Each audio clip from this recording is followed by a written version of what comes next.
Good morning, everybody. I am just pulling up my laptop here, and I'm excited today to go live with Esteban Batalla Cons. So we're gonna find Esteban, and we're gonna go online with him. Let's see if he'll join us. Is Esteban watching? Huh.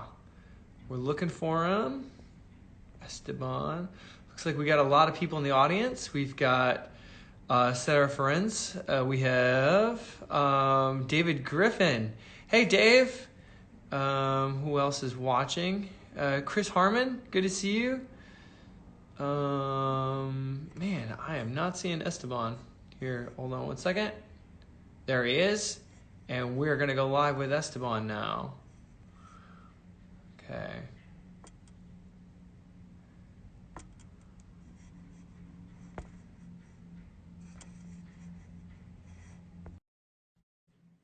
Sorry, everybody. A little bit of technical difficulty.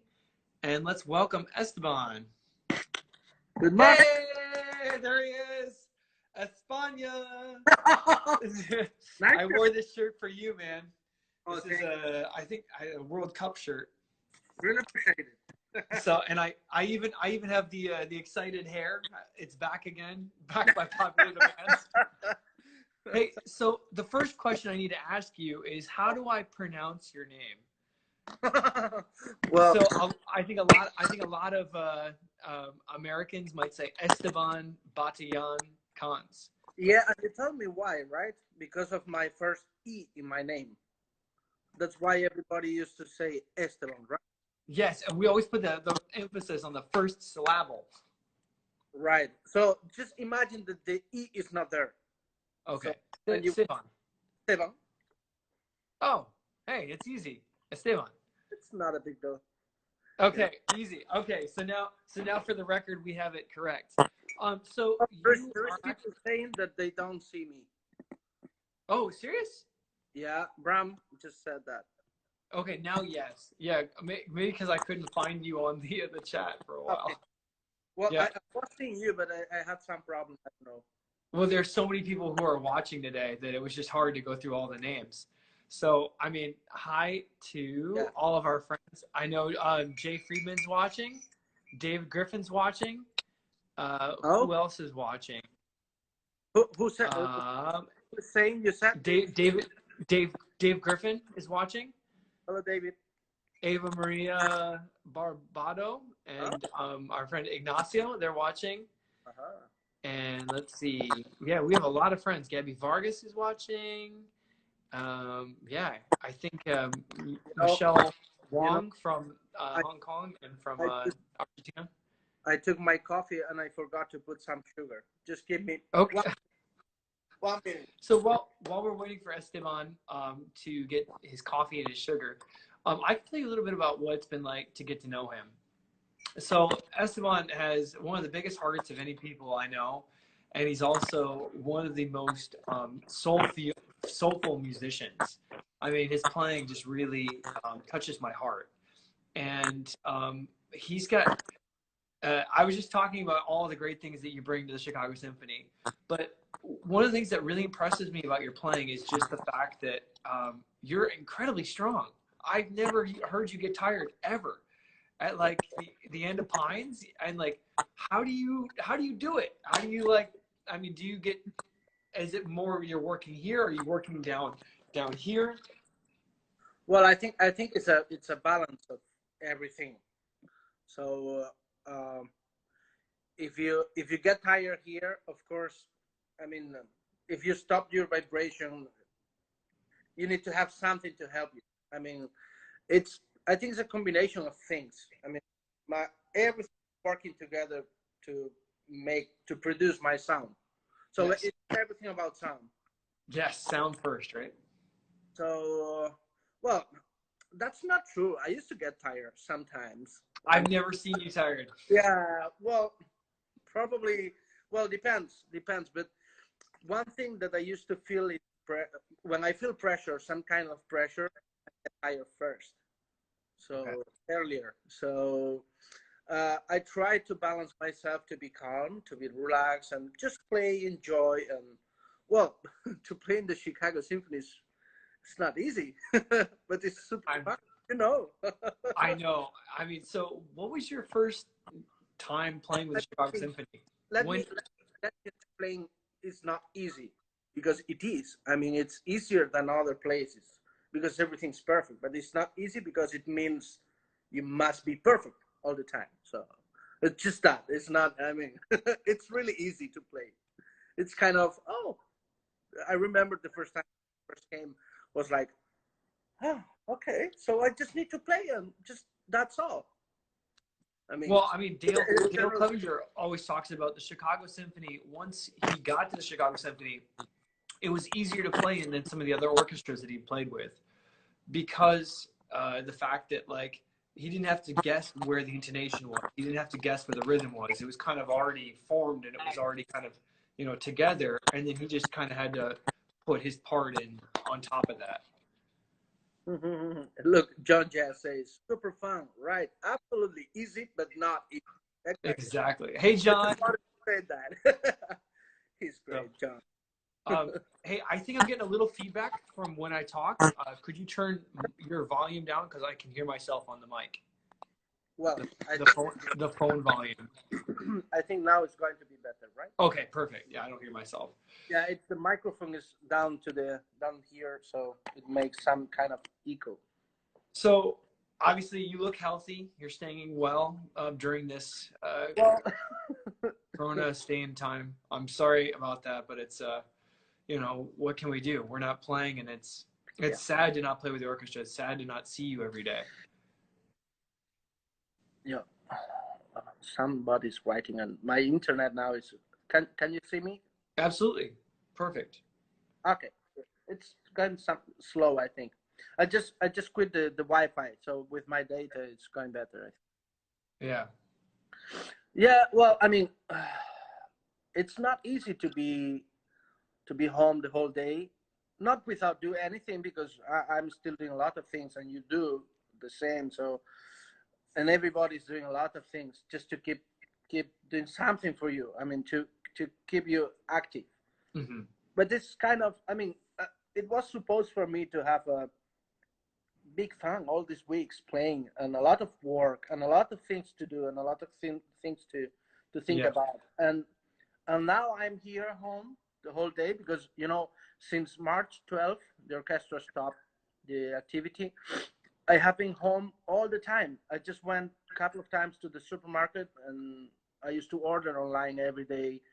And well, another day we had a test with the back guys, with the back factory. And well, all the other 37 days, 38 days, I was home the whole time. So it's kind of tiring in some way, but I keep myself doing a lot of things, thinking a lot of projects, and playing a lot. I mean, some of the concerts that we missed. I mean, first of all, I mean, how many orchestras record the Beethoven symphonies? I mean, I can't think of another orchestra that was, going to record the Beethoven symphonies this year. I mean, maybe more because it's the 250th anniversary. But I was really looking forward. I mean, 250th.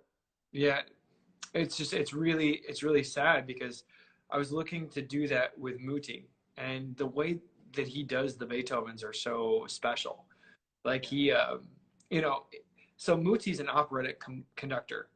And what that means for me as a player is like he is always following the melody as if it was a vocal line, and then the accompaniment is simply accompaniment and texture to back up the melody. So if I don't have the melody, he wants me out of the way.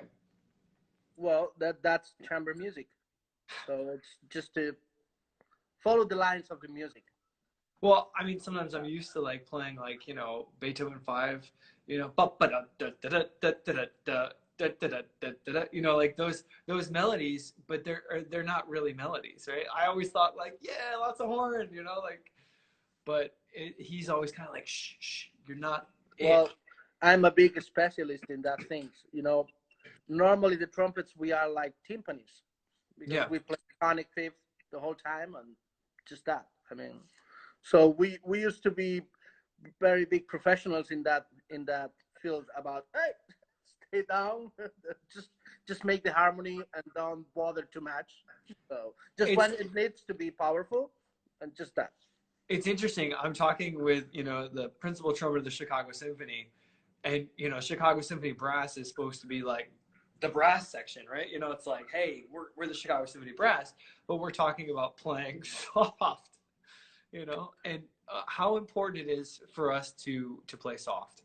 That's one thing that Jay used to say always. Yeah. After so many years, he said to me, I just figured it out few years ago that everybody around the world was talking about how loud this CSO brass was able to play. Yeah. And my God, I was all my life trying to play as much piano as possible, and everybody knows me for the opposite. So it's like, but I mean, the question is, the CSO brass made a huge contrast always with the dynamics. Yes. Yes. So that's why the piano, it's an amazing piano, difficult to play most of the times because it's really soft. Yeah. And the loud dynamics are very loud because we can produce a huge sound. And even our hall, as you know, it's kind of weird. So to play, Well, because weird is kind of like ambiguous. So if I was going to describe our hall, I would say it's really kind of dry. There's not much reverb, yeah. and it's a big space. It's a wide stage, and I feel like sometimes it's hard to hear ourselves in the hall. Like, so I don't hear like myself coming back to me. And if I do, it's very just like, it's just a quick bop. Yeah. Yeah. So. Yeah. I will tell you later something about our equipment to contrast the sound of the hall. Actually, because why as you know, we are back there. So you want to talk a little bit about your equipment real quick? Like what do you do? I mean, it's very easy. When we did this test with Bach a few weeks ago, we were trying 4 new trumpets, like 4 new. It's supposed to be the new Chicago model, but we're still working on it. And it was kind of curious because we were at the front of the stage where the podium is, and we were playing, and the sound was marvelous and was pretty close to our horns. As you know, John Haxton and my horn, they are exactly sisters. I mean, mine is Bat's horn, and the other is not part of the CSO set. Hold on. Back up. So you're actually playing Bud Hurst's trumpet? Oh yeah. Like, that's crazy. So it's like all in the family. So you're playing the horn that we heard on all those Mahler symphonies, like the Mahler 5. Yes. Well, excepting from 1980 to 1992 when he was playing the Monet. Okay. From 1955 until 2001, yes. Wow. It's that hard. Wow. That's and when did you get this horn? Well, I always felt curious about Bach. I mean, obviously. So I remember the first time when I first came, I asked for that horn. I mean, just to see it, just to touch it. And that was back in June 2018. So then after my first time, I came in September. So I was able to play the Scheherazade with that horn. I was kind of super excited with that. Oh yeah, give me that horn. Boom, boom. And then I started to feel, but it's not that easy. Intonation is not right. My sound is not. What happened? What happened? So I played the whole week with the horn, and John Haxton said, "You are crazy. You are crazy." And then I remember when I went back to the horn was exactly after my first official week with Jimmy Gaffigan. We played the Shostakovich 8, and I played it with mine. But then the next week we played the Concerto for Orchestra, Lutoslawski, and I played it with bad horns. So I started that week to domate. Is it right, this word? No, it's not right. No. We would say I started to bond with an instrument. Yeah, well, kind of. we form a relationship with it. You know, like it's like get to know. We'd say I started to tame Tammy. No, well, I have the translator here, and most of the words are not right. I know. Yeah, So when you have a horse and you try to train it, you break it in. Right. Yeah. So and it took me some time to do it. Yeah. Because it was not easy, especially the intonation was like, I mean, as you know, we play 440, which is lower than normal. So I mean, lower than Europe for sure, but I mean, 440 is kind of, I mean, a lot of older American orchestras played at 440, and then gradually it's like the pitch is kind of, you know, squeaked up over the years, and then a couple, you know, maybe 10 years ago, 15 years ago now, they brought the pitch to officially 440.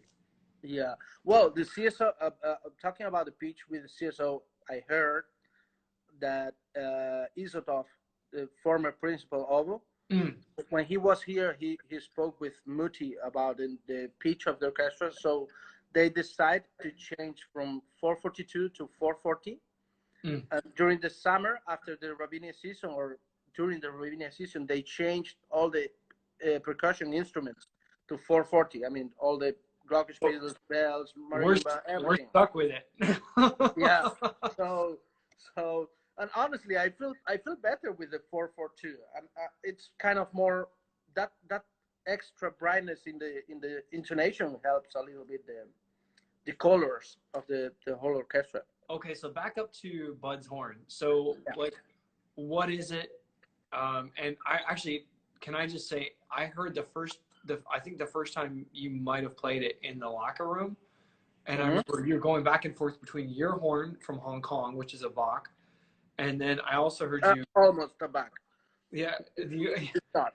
It's a hot rod, huh? It's a, yeah. So you've got your horn. We've got a bunch of people watching. Brad, real quick, I have to say hi to a couple of our friends. Zach Bond from. Zach. Zach is watching. Whoa, so he's in Hong Kong. It's 12:30 night. Yeah, exactly. We've got Sab Tatui from Brazil is watching. Manuel Moreno. Manuel. Yeah, Spain T-shirt. Yeah. So we've got a whole bunch of friends, man. Not to mention some of our friends from Napoli. Hans Klepsch is watching. Hey guys, Danton Barrett. So the horn. I remember the difference. Like your Bach when you played it was just like I was like, oh, that sounds really great, man. I mean, that's such a good sound. And then I heard Bud's horn, and it was like there was just kind of like a halo of sound around it, and there was this kind of like pureness, this sweet, there was like a singing quality. And I don't know if it was, you know, it had something to do with the metal or the bell shape or what, but it just, there's also a couple of patches on it, right? Yeah, well, there is a lot of things around that horn. Let me take it so I can show you. You have it? Yeah, I have it here.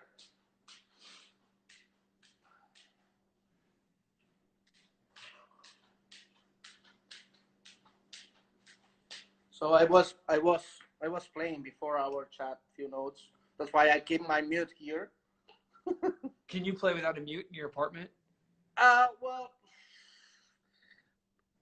I think I cannot, but I do it, and nobody says anything because I mean they never heard me play. They never heard me play before. I wouldn't complain. I wouldn't complain getting to listen to you practice. Well, it's kind of. You know, when I'm practicing, I'm not playing. Yeah, that's true. Yeah, exactly. So I used to miss a few notes and to make some cracks and well, so, like everybody. Can you show me the patches on it? This is the horn. Okay. Okay. In fact, even the mouthpiece, except in the rim, is Bach's. Yeah. Wow. So this is a mouthpiece from Herzog that I took from Steve, from his son. Yeah. Yeah. So this horn is the Mount Vernon 229, 13. Well, you cannot see the serial number because it's okay. Yeah, I can't see it. If I could, it would be backwards. 13959. So this was Bad Herzog Orchestra owns horn. So yeah, this trumpet is very special because it has some modifications made by Vincent Bach, especially for him. So they were working with this set, with this CSO set. And the question why it's maybe if there is a million dollar horn, could be this because it has these two patches as you can see here. Oh yeah, I do see those are patches. Yeah. Yeah, these two plates. Uh-huh. You can find them in some recordings because Bach was always playing like this. Oh So you yeah, I can see see where on your this thumb. Where finger there is a patch and the other is here. Huh. Oh wow. So so instinctively these two patches they work pretty well because they keep the sound. I mean when you want to really blow and when you want to really play loud, they keep the sound center focus and not the sound is not going to open and break So easily. could we just add those patches to any horn, or is it Well, I think it's a mix of a lot of things here. I mean, okay? it has patches here.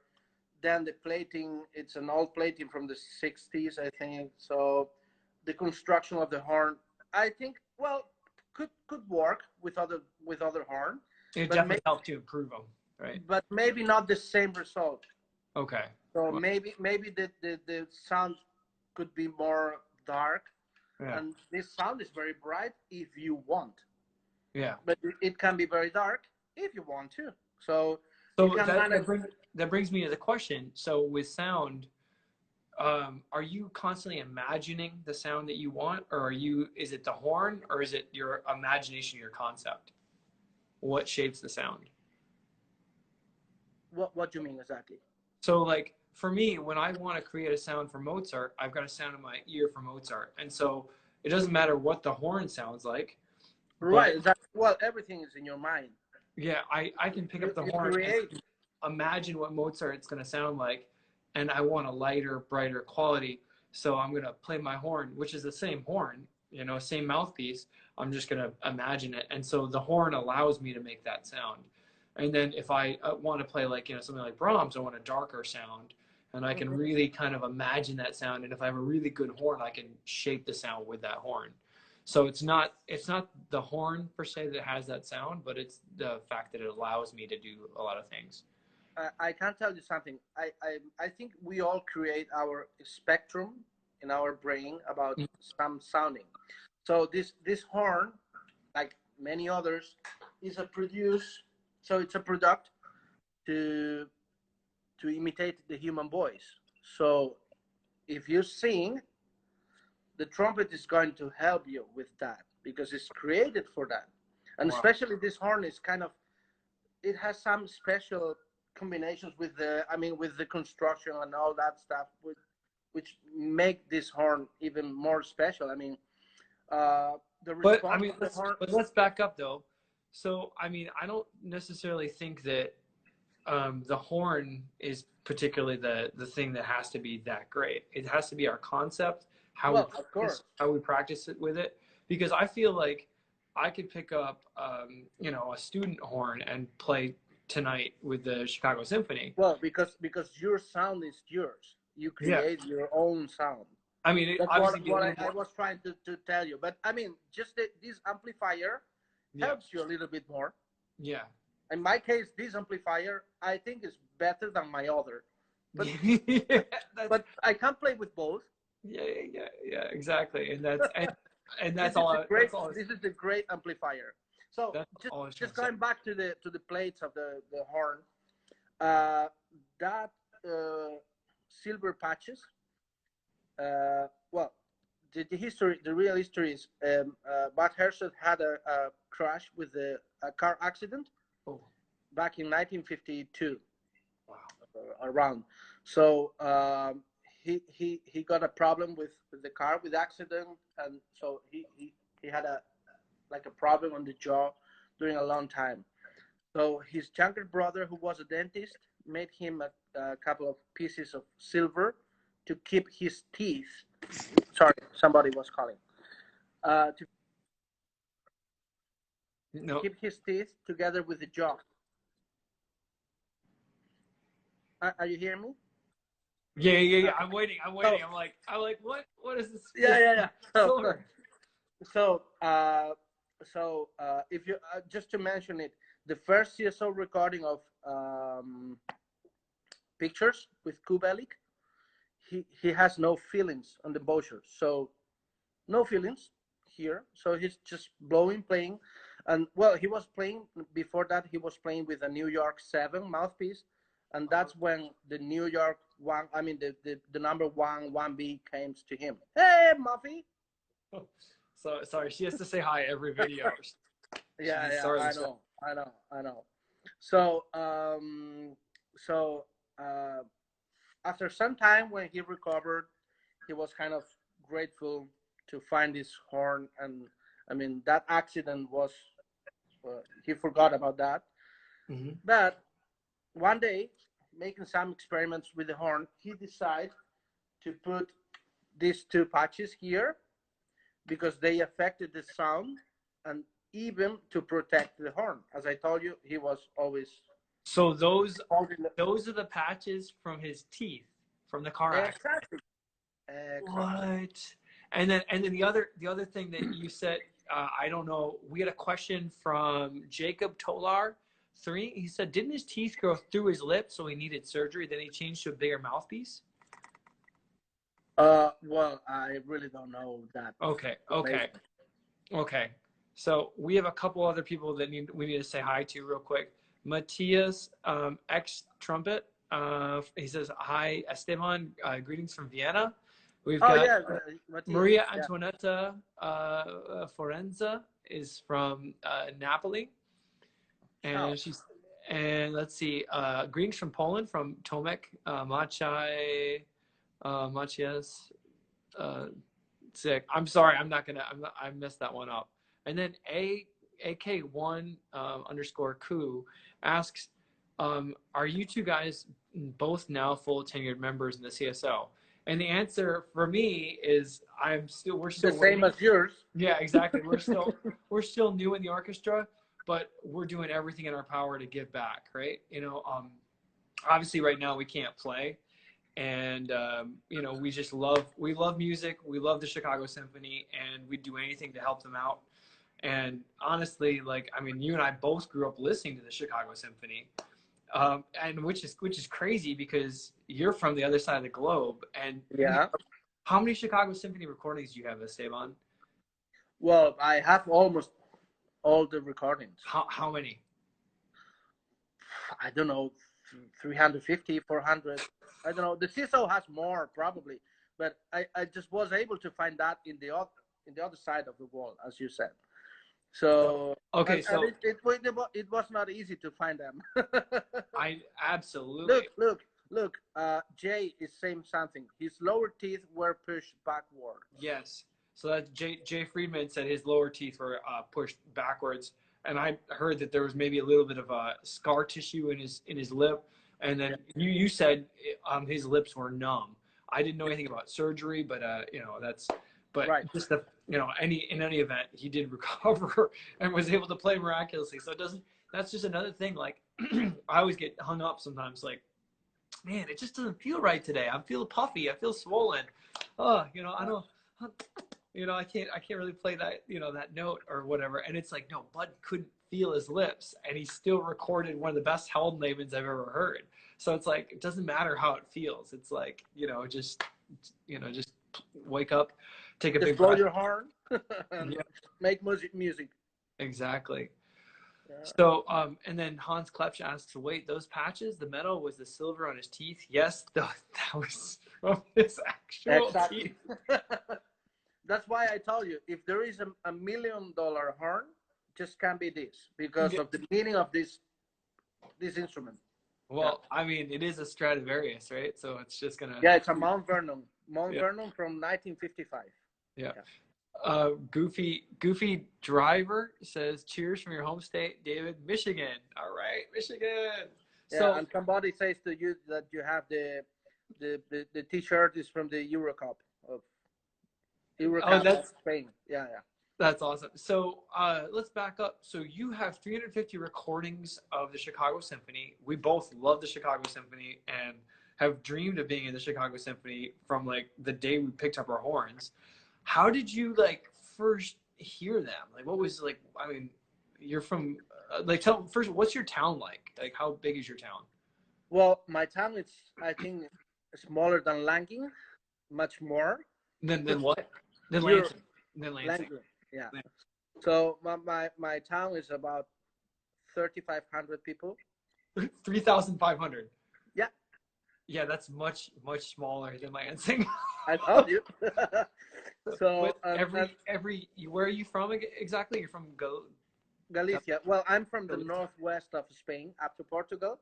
That small region is called Galicia.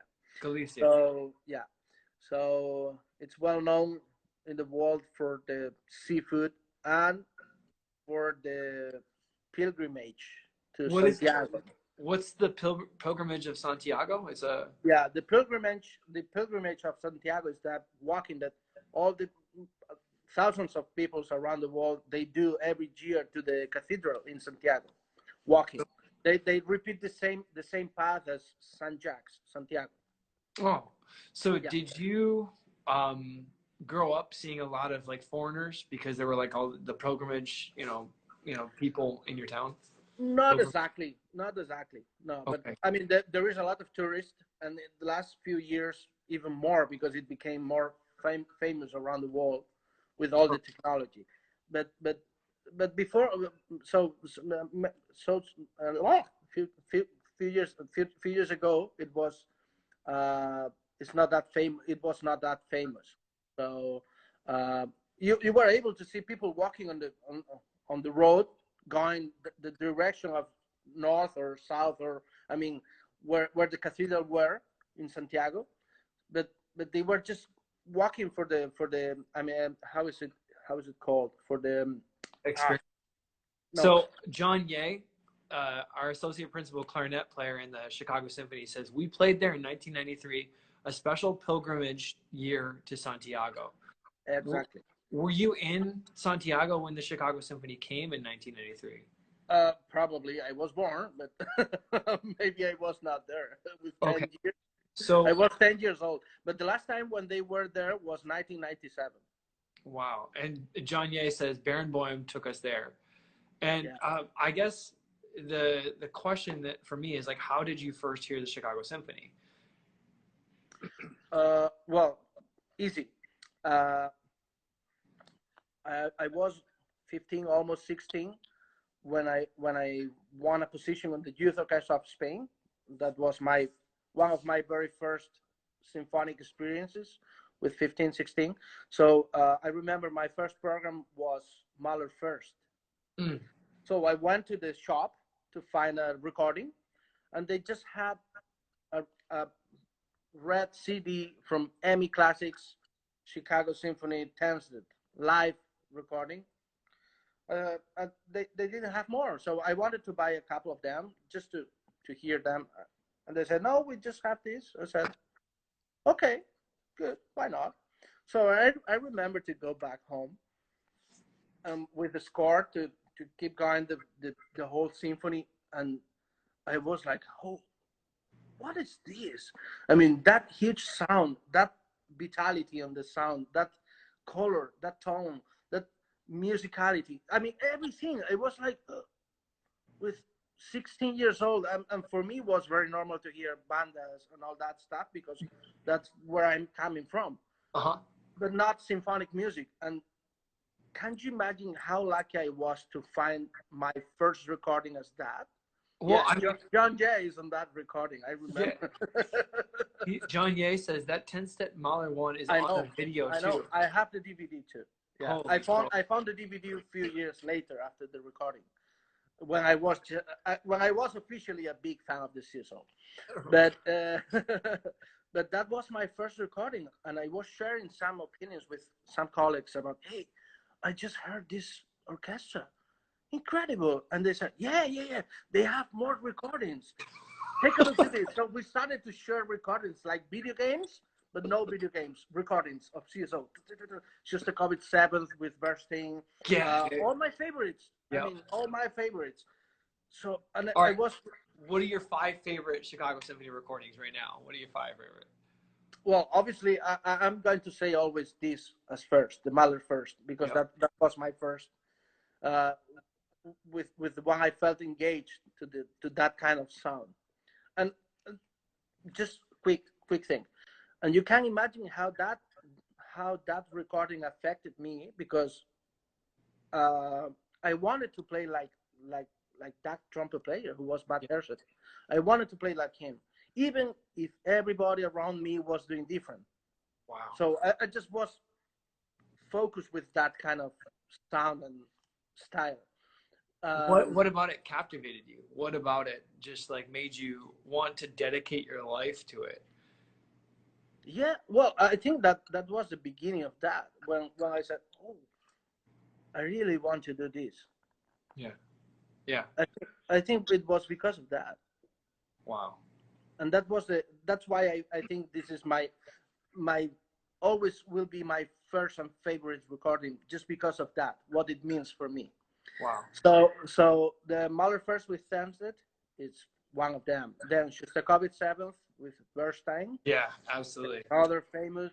I mean, Dan Um, Gingrich. I mean, how great does Dan Gingrich sound on in that third movement? I think that's like one of my favorite recordings, just because that's how a low horn should sound. I mean, just like he carries the whole like chorale of that third movement on his shoulders, like almost single handedly. It's like I think Bernstein said that Dan Gingrich was the best low horn player he'd ever heard, yeah, and he like yeah yeah, it's incredible how they, I mean, they were able to produce that sound even loud or soft. I mean, and the phrasing and everything. So that was always my lessons were my CDs every week yeah yeah. because I was never able to come to US to study with them. I never met Bad Herseth. So I mean that's Uh, like I mean honestly that's like a lesson for all of us, you know, that are stuck in quarantine right now. Like hey, yeah, like your our teachers are our recordings, right? So we can basically, you know, basically, anything that we're practicing, we can listen to a great recording, and there are many great recordings. And it doesn't have to be the Chicago Symphony. It could be, you know, like Cleveland Orchestra. It could be the Berlin Philharmonic. It could be, you know, chamber music or the Bach partitas, but whatever we're listening to, we can learn from that and then take that. You don't have to come to Chicago to study with us. right.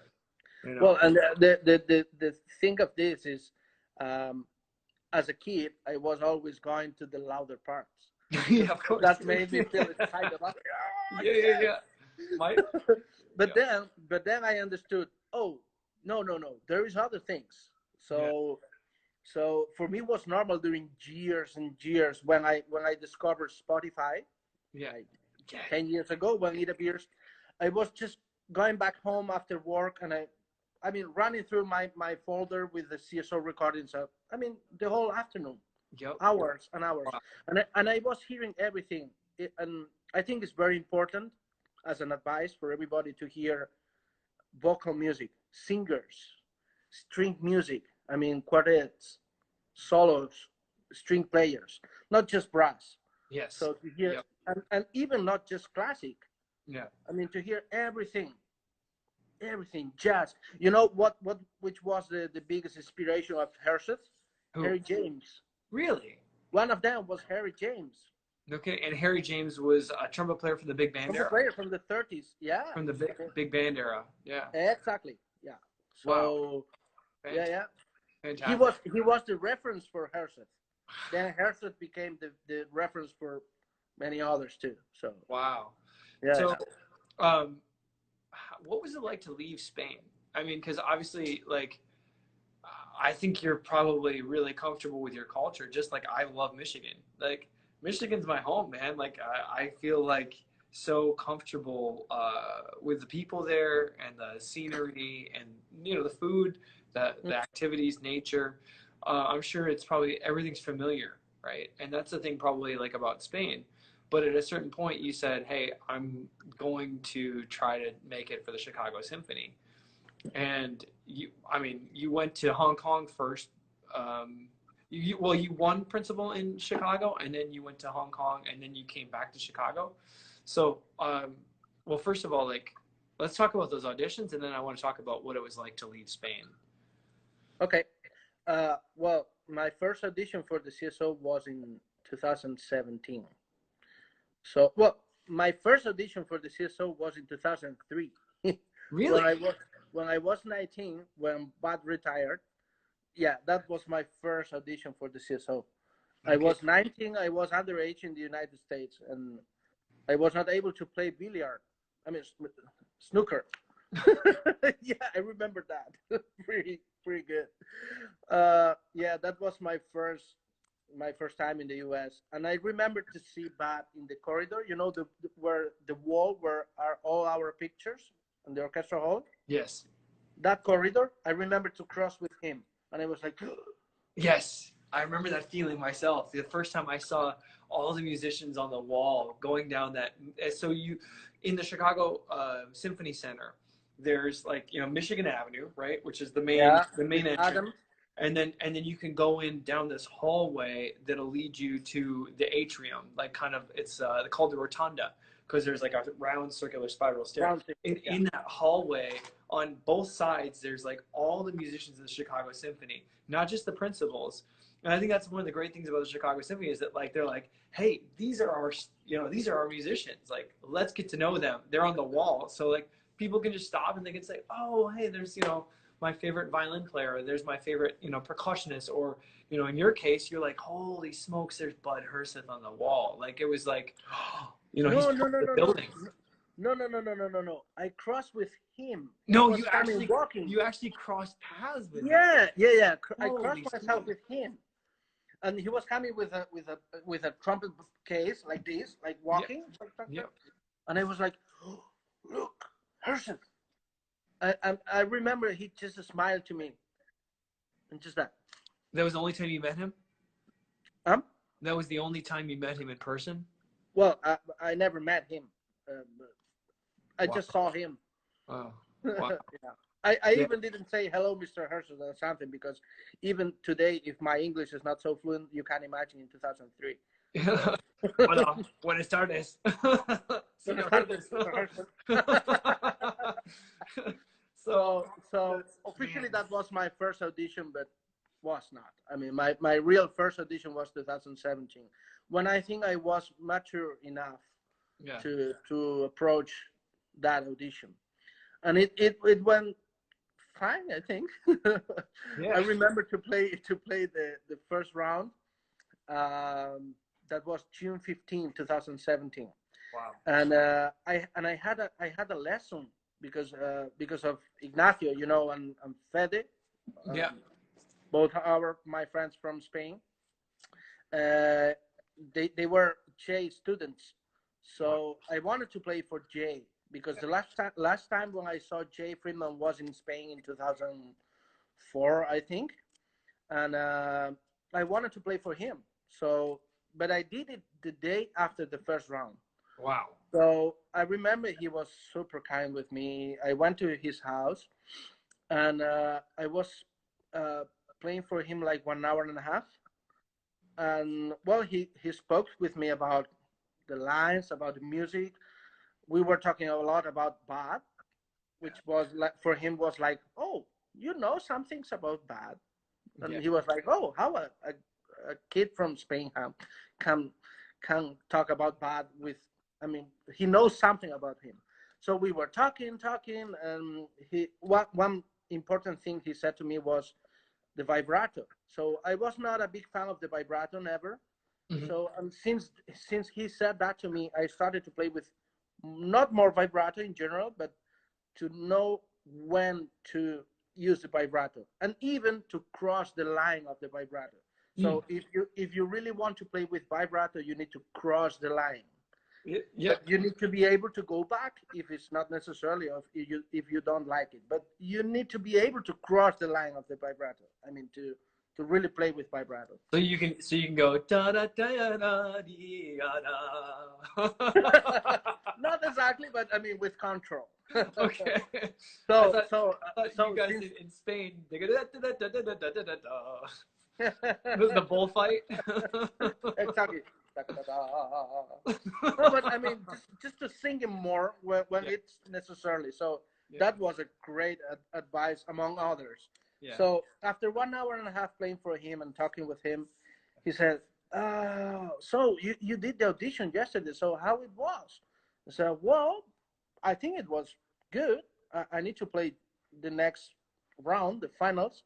I said, so wait, I was not in the commission, but were you the guy who ran through the screen? So from the first round, just you. I mean, nobody is in finals, just you. I said, yeah, it's me. I said, oh, okay, okay. So I will go to hear you the finals. So he came 4 days later to the finals, June 19, and I remember from the podium, the fourth row, there was Muti, and I was trying to don't see to don't look down. Don't So look. Don't look. You know that feeling. Yes. It's like, okay, I'm here, I am playing, I just want to play. So I was playing exactly to the corner. So from our position on stage to the corner of the right. So the right corner of the stage. Yes. From our position. So the audience looking to the left. Okay.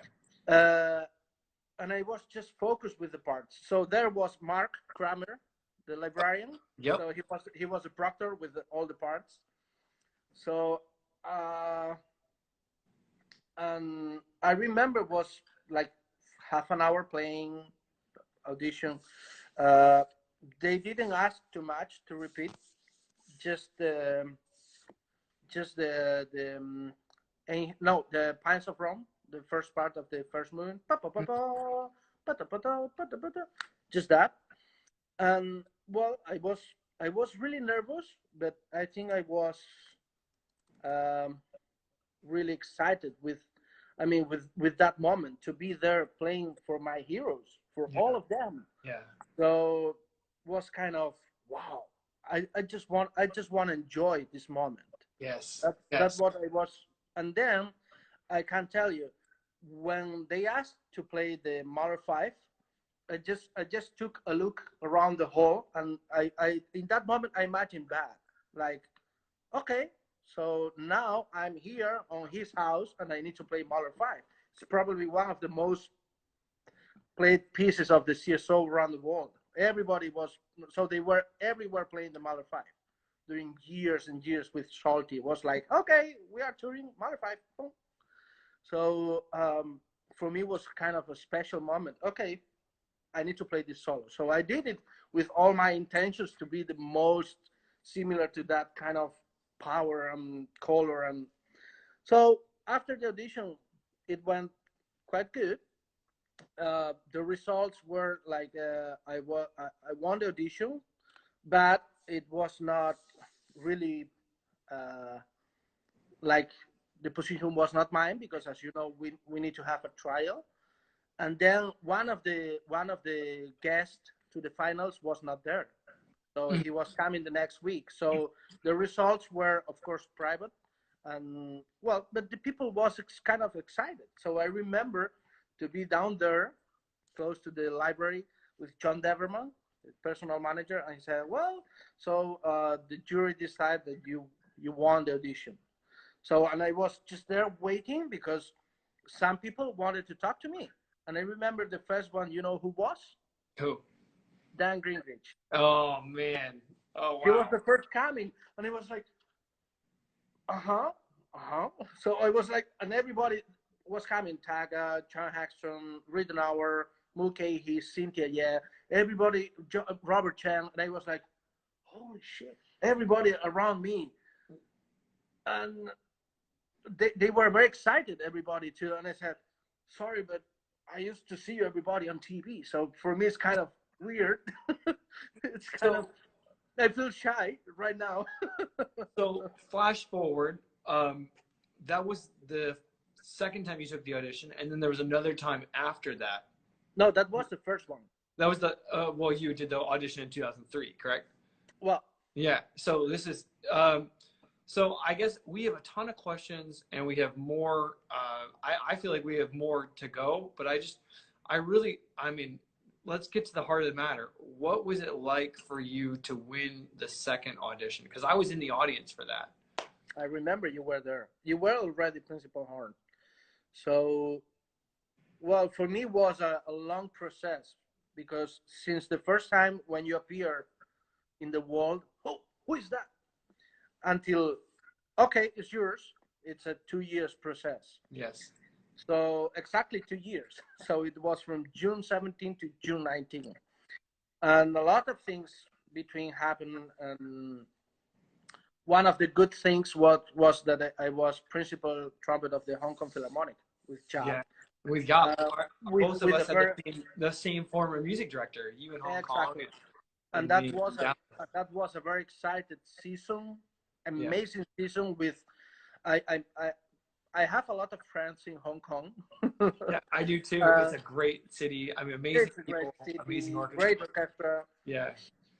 And well, during all these 2 years, I was guest with the CSO a few times, touring here in Orchestra Hall, and well, it was like, okay, you are always there, but almost. Can we stop for 2 seconds? I gotta say hi to Michelle DeYoung. She's one of my favorite singers in the world, and she's watching right now. And she's also she sang with Yop, and I'm sure with you as well. But she did the Valkyra with us, and I think I don't think she was there last season. Yeah. So yeah, but hello. Yeah. She's the greatest dog ever. Tippet, I think it's his name. It's the best. Yeah, it's a full poodle.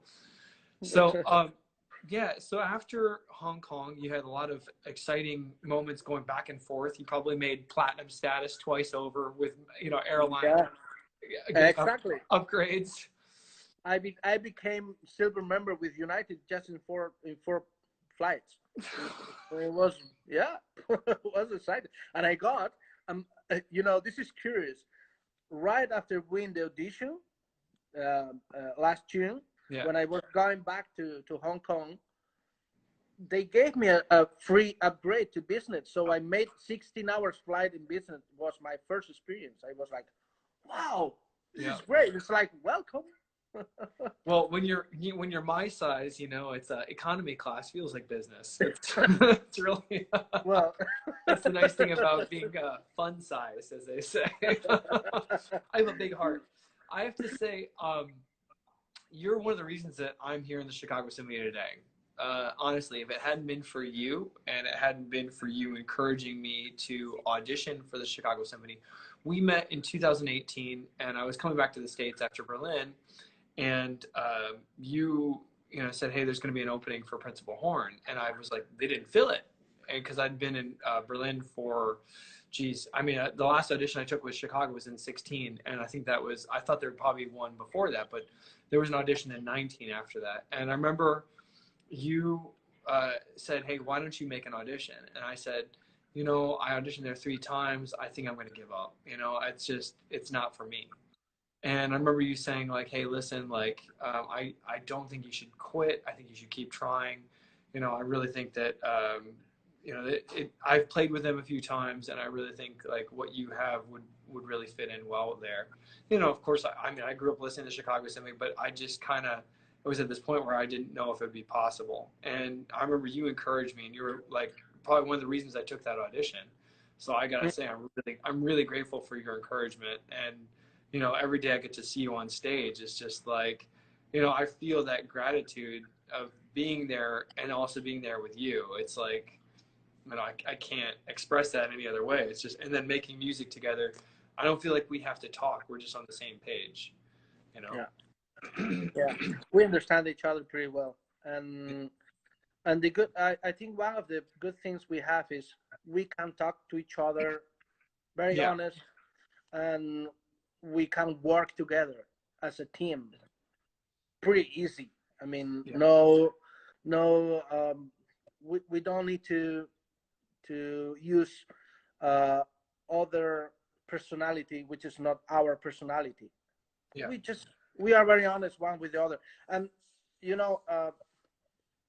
almost everybody, if not everybody in the symphony is like us. I mean, it's a very huge human group, and everybody is willing to play with the others and happy to be there.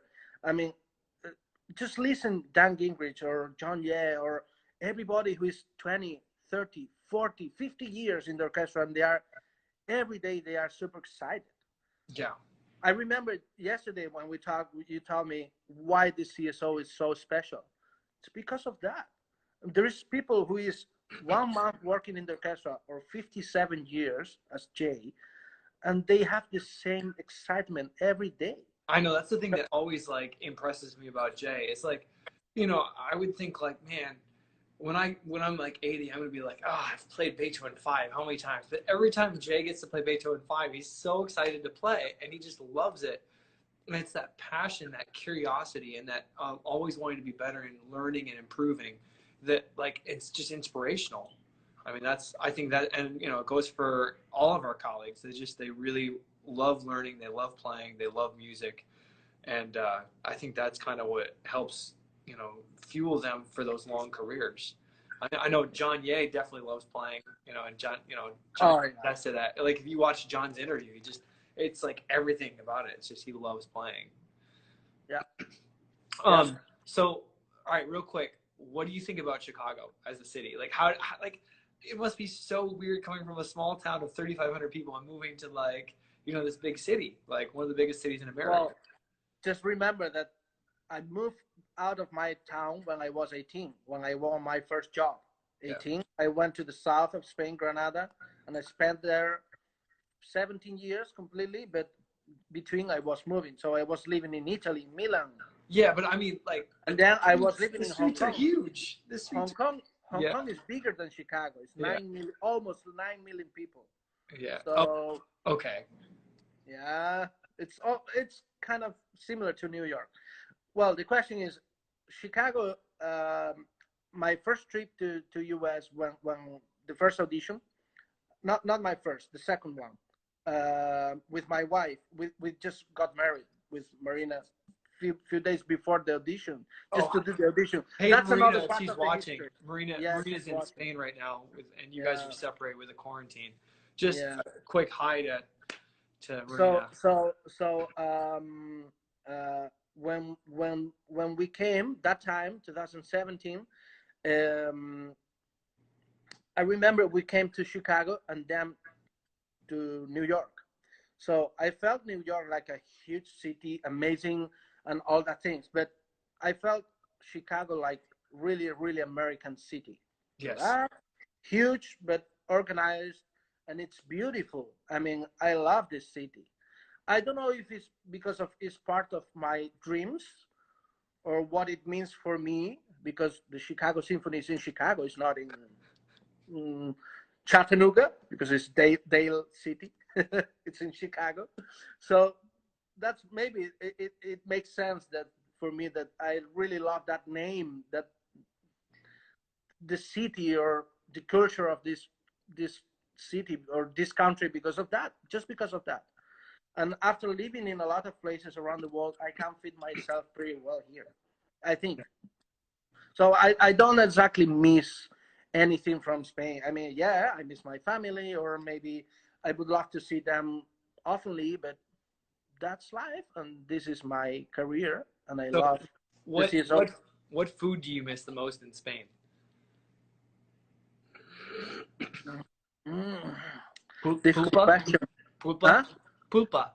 Pulpo, Oh, sorry. pulpa, no, Oh, I'm sorry. I'm pulpo. sorry. It was an honest mistake. I'm really sorry. No, it's fine. Oh, David, you are improving. Have you got a teacher, Spanish teacher? Yeah, I keep working. Oh man. Okay, good, good. So if you guys want, we have like 55 more seconds left. I'm happy to keep these chats going. We can answer some questions. Sure. Do you want to keep going? Would you guys be Yeah, okay of with course. extending the chat a Sure, little bit? sure. No, no, no, I no. just Yeah, you're yeah, talking to I feel like honestly like yeah, we just have a couple more things we'd love to talk about. We'd love to ask some questions. sure. Hey, I honest mistake. I meant pulpo. Okay, all right. So all Okay. right, all right. See you in a Okay, bit. I'm See gonna you in a bit. screenshot these questions and we'll get back to them after the chat. Okay.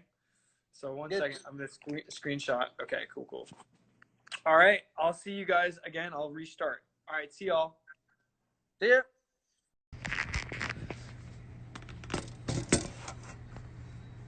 Okay, we're back with Esteban Batalla Cons, and I have to say that I am just so excited to talk to Esteban again, hear more of his experiences about moving to the States, more of his experiences about starting with the Chicago Symphony.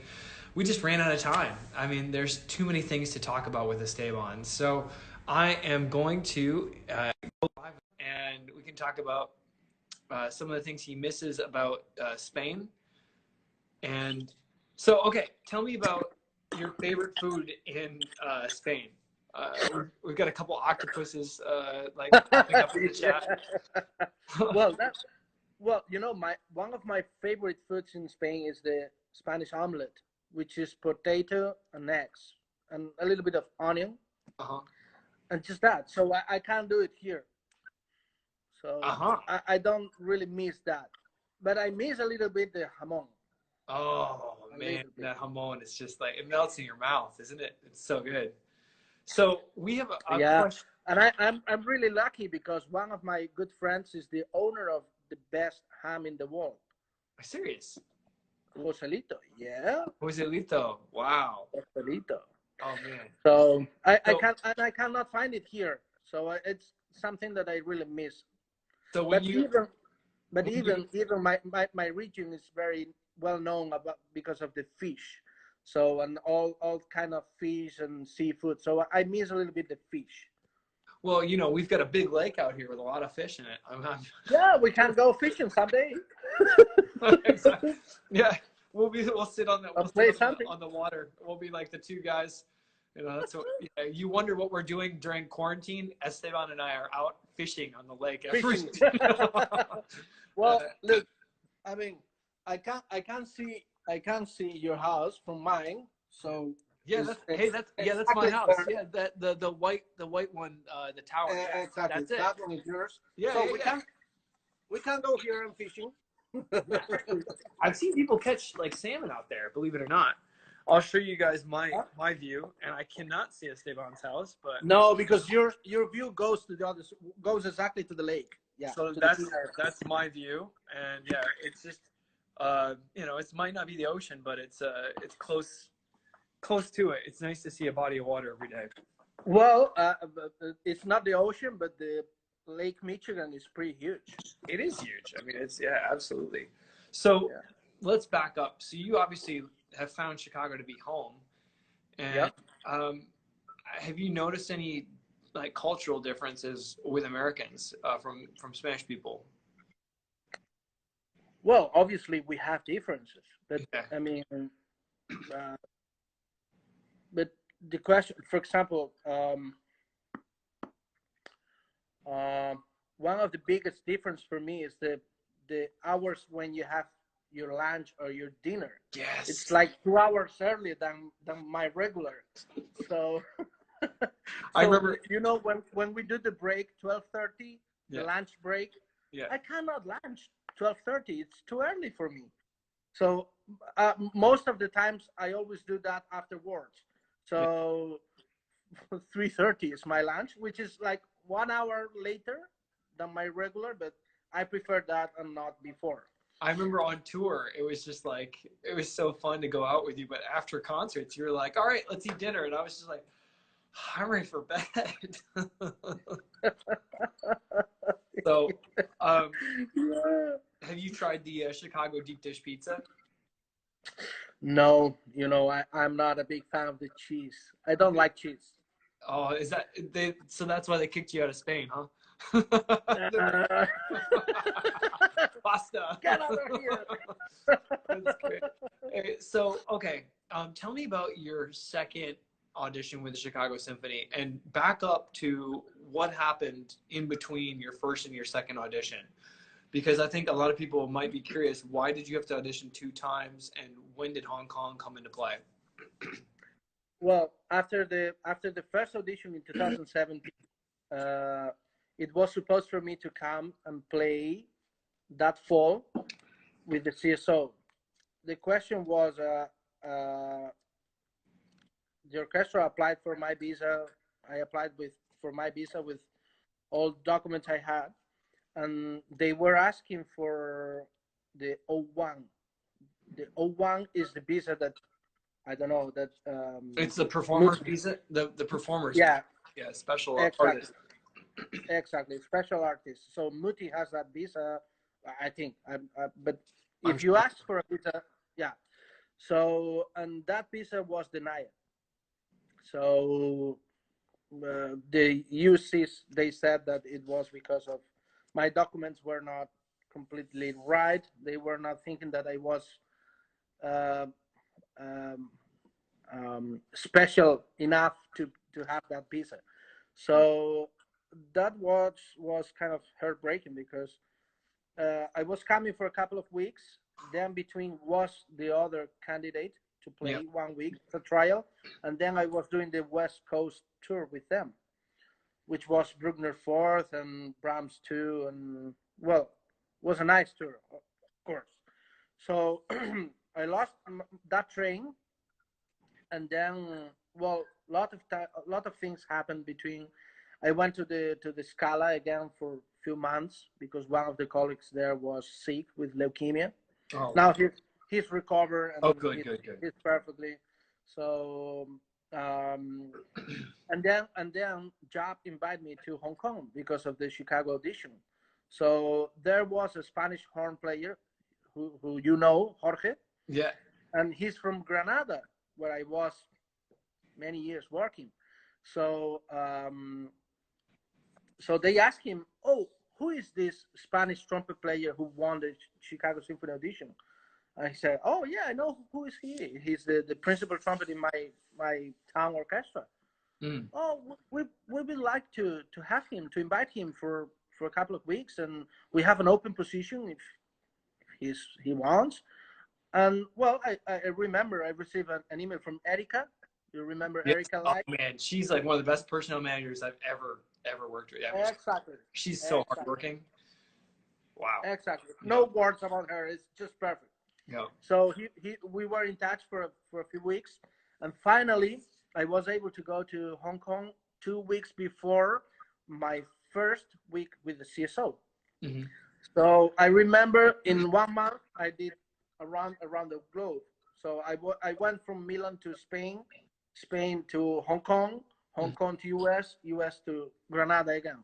Wow. So yeah, so they invited me for a couple of weeks, and the second week was Chap there with us. We did the Sansang Symphony Number 3, the Orgel Symphony, Yes. and well, he decided to make me an audition, a small audition, private audition for the whole committee, and I played like 5 6 solos plus Haydn, and well, they said, okay, we have the final round is in a couple of weeks. Well, thanks for playing, and we will tell you something. So when I was here my second week, I received an email from Erica saying the panel wants to offer you the position. I said, well, great. So I was not replying immediately. I was Yeah. excited with that, but I was not replying immediately because I wanted to know what's going to happen with the CSO.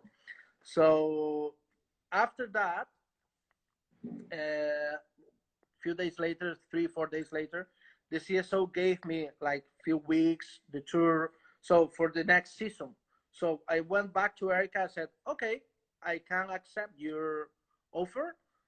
I would love to be in Hong Kong with you, but I need these weeks because I need to play with the CSO. And I remember the other personal manager who was Kenny Penn.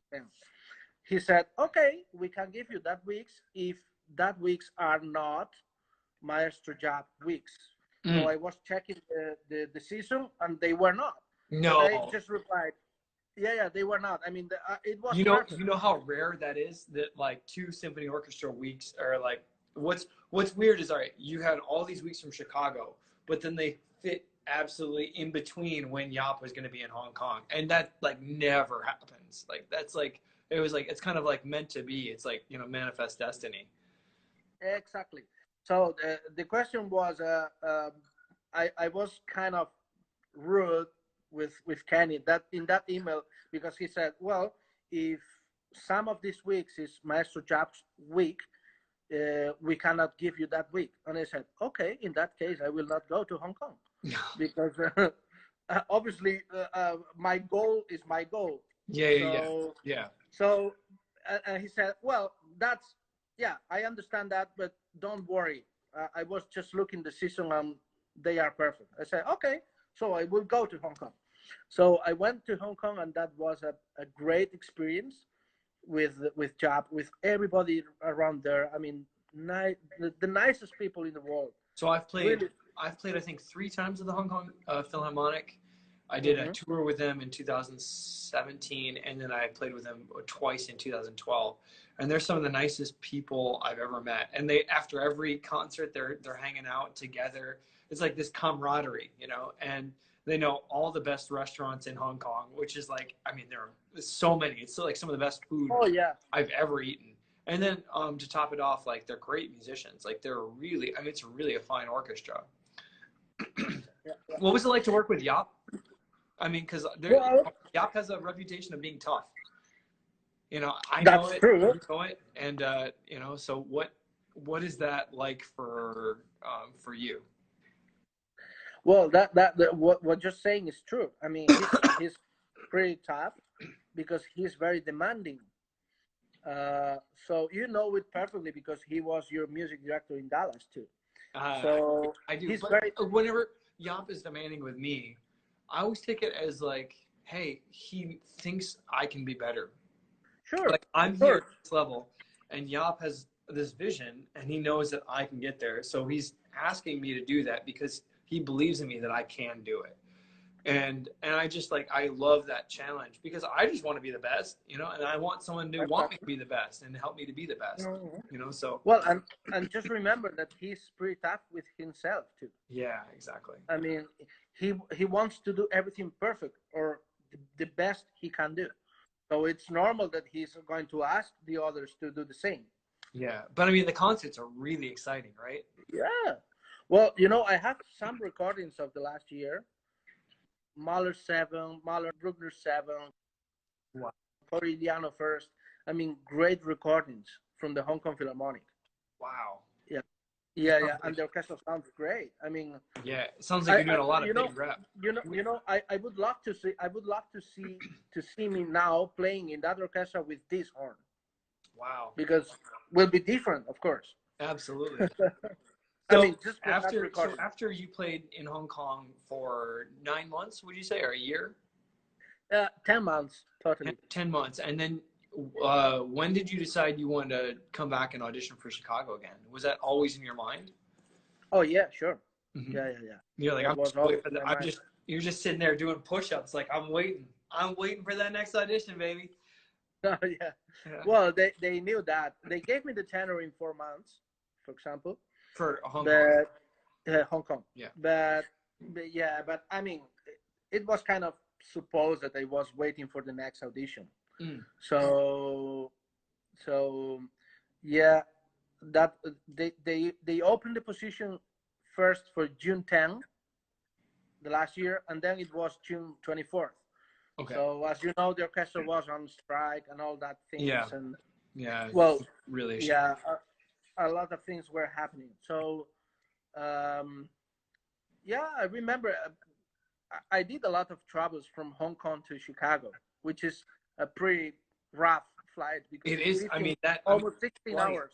It's 16 hours. Yeah, and it's just it just takes the wind out of my sails, really, because like when I come over, I mean, I want to be up, and it's like I don't know, it's middle of the night, and then all of a sudden during the day, I'm just like, trying to. Yeah. It's really well. I understood how to keep myself well after the jet lag. So you think all the travel back and forth was just practice for that audition? It kind of sets you up to have that experience of like, I know how to play under the conditions of jet lag. Well, I know how to play the next day under the conditions of the jet lag. The next day, okay, yeah. The next day.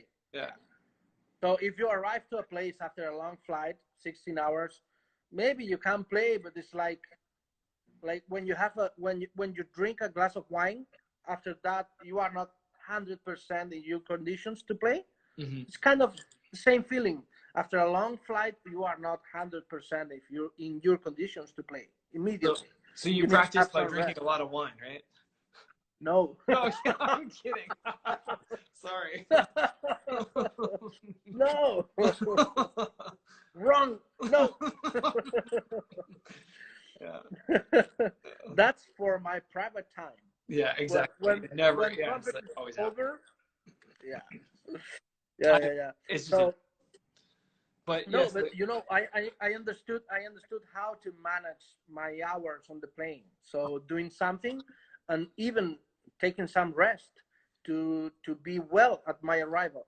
mm, So if you fly from Hong Kong, for example, I just mentioned this because the if you cross from Asia to US from the Pacific, it's one of the hardest flights, yeah, especially going back US to Asia. That's crazy because you lose a lot of hours in your day. yeah, And the change, the timing is the timing change is huge. So the departure of the flight from Hong Kong is 11:30 in the morning, and you arrive in Chicago the same day, 2 hours later, 1:30.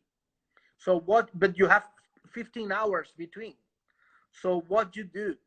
So the question is, you must arrive to the plane really tired to sleep as much as you can. So I was awake the whole night before. okay, Then after the lunch, when they give you the lunch on the plane, after the lunch, uh-huh. I was willing to sleep 10 hours. Wow, So after 10 hours, I was like waking up Chicago time 8 in the morning. oh, So I just was 5 hours awake doing something in my plane, and I was arriving 1:30. So huh. I was already on the timing. Wow, okay, yeah. So you already set your body ahead to the time. Okay, Right. so when you Going back, going back is different. It's harder, but well. could you talk a little bit about what your audition prep was like? What was, I mean, what did you do to prepare? I mean, because the Chicago Symphony list is like, I mean, it's like this long. I don't know if I have one of my book for the Chicago Symphony, Principal Horn, Mm-hmm. and you guys, I have my book at home. It's you guys full. can I see don't, this is how long the list was for the horn audition, and that I mean, and that's how thick it is. So, how do you so go? when did you do that book? When in 2013? You know, I did the same for my first audition in 2017. I have my own book. I prepared my book with a nice, a Cover. nice. Huh? My cover fell off of it. Yeah, That's how yeah, much no, with I my carried cover it with around the with me like it was like my Bible. I just carried it with me. It was like in yeah, my yeah, case. It was in my car. It was in everywhere. yeah. I keep my book as a treasure Yeah. because Yeah. I have my auditions numbers inside. I mean, the papers they give you with the number for the Yeah. audition, I have them into Yeah. my book. So, and you can see my book is the cover is the CSO logo, and then is the list Yeah. with the concertos and the excerpts. But then you have excerpts that they are not provided. Yeah. So So I asked to the orchestra. my student So for Hannah, example, my student huh? Hannah, from this last summer, she asks, Yeah, did the rep stay the same? Did the rep so did the audition rep for your positions change over the years or stay the same? So between the auditions, the repertoire was always the same, but like what they called might have been different. So they had the same list. So I just yeah, kept the same book from 2013 until me too. 2019, or sorry, yeah, eight, 19. yeah. So and then yeah, Yeah, yeah. For me, it's the same. For me, it's the Enriqueta, same. Enriqueta says nice shirt. Hey, Yeah, so it's a nice shirt. I wore it for you, man. So really So quick. when I prepared my first audition, Yes. uh, I took 2 months and a half, almost 3 months, to prepare the audition very carefully. Everything. I was preparing myself even for the moment of the audition. I mean, I was trying to make me feeling nervous and distracted, trying to be focused Hmm. as much as I was able to be, just to create the audition feelings. So when you are waiting, when there is a lot of people around you, everybody wants to win, everybody wants to play. So what you do to stay in shape and I mean just to be yourself. Yeah. So I was trying to prepare during all this time that audition.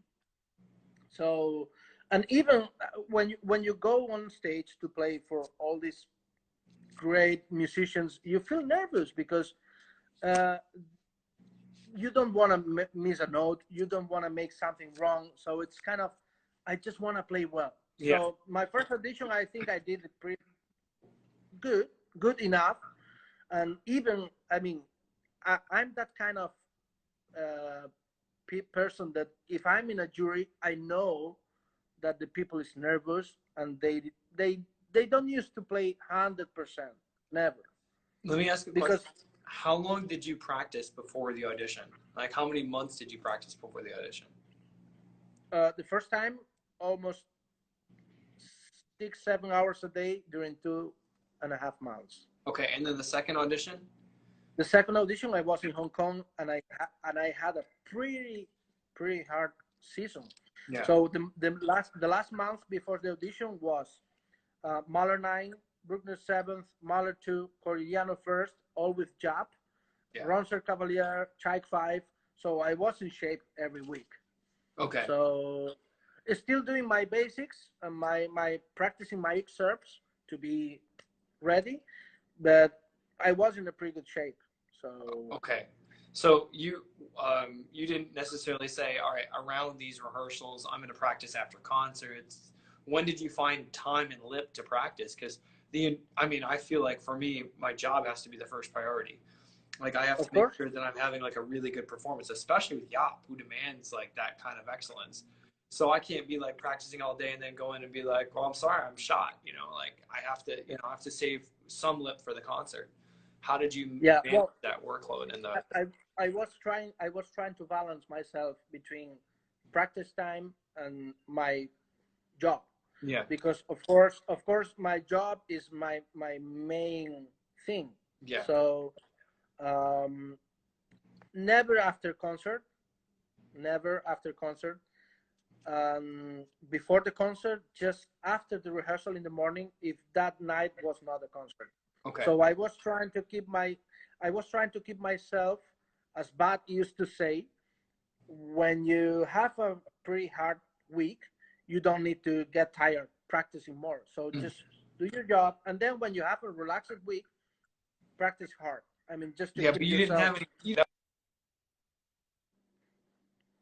That's the thing is you didn't have any relaxed weeks to practicing. So where did you fit it in? Like, yeah. Well, I was trying to do all my practice in a way that made me feel relaxed all the time. For example, I was not playing the serves like crazy, just like Oh, playing. I uh-huh. was just trying to focus on the things I needed. For example, the Mahler 9 solo, the second part. So I was just practicing that three notes. The whole time. Okay. Soft, no pressure, trying to find the portamento as better I was able to do it. So, but just that, not practicing the whole thing 50 times. No, Okay. just focus on the small, yeah, So you just isolated focus on small things. Yeah, isolated the things that were problematic, and then you worked on those and fixed them, exactly, and then you trusted that you were in shape, and then you trusted that practice, and then moved on to the next thing. So you were just kind of exactly. like just efficient as like a machine. I try to be efficient, and then, well, once in a while, once a week, once every 10 days, I was running the whole audition. Okay. So, and especially before the first time in 2017, I remember I did that few times. I mean, playing the whole list, all the concerti and all the excerpts, like Yeah. I don't know, but 1 hour and a half playing non-stop. Okay, so this brings me back. This brings me back to the question from one of our friends up at top. Someone asks, how do you, I forget. It's way far up at the top of this chat, but they're asking about endurance. What sort of things do you practice for endurance? Long tones. Okay, could you? It says AM trumpet. Could you both recommend some endurance exercises you use to do?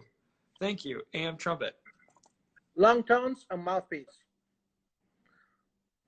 Long tones and long tones with the mouthpiece. Wow.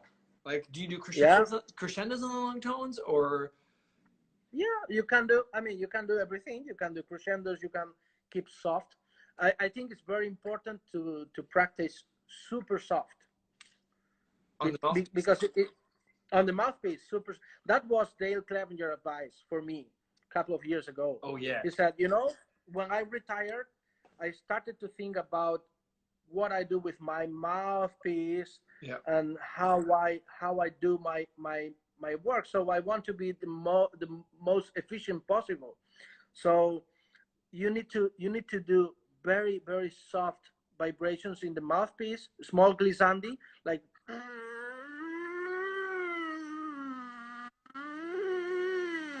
trying to be the most efficient possible, very, very, very soft, like nothing. Mm-hmm. And that's going to make you feel that you are doing the right things. Could you demonstrate that on the mouthpiece? Would you mind? That was C Gaspar, 2013. So no tongue, no tongue, just air, as much precise as you can, and very soft and small glissandi.